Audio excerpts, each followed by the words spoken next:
disassembly, and reassembly for cleaning.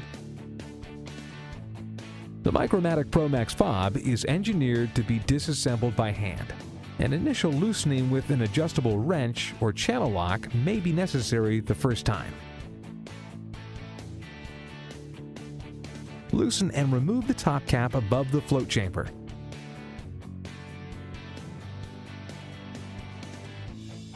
Remove the O-ring under the vent plate cap assembly. Unscrew the float chamber glass by turning counterclockwise. The float lifts off the two guideposts.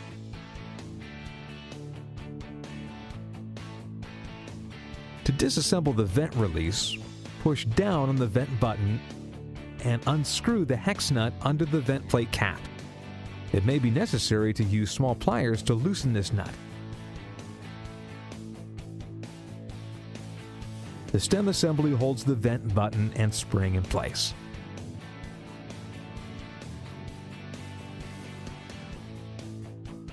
To reassemble the fob, start with the vent plate cap. Insert the vent spring into the vent button. Place the vent button in its position on the vent cap and push down. Insert the stem assembly into the vent button and tighten securely. Thread the float chamber glass back onto the lower fob body. Drop the fob float between the two guideposts. Place the vent cap O-ring into the vent cap.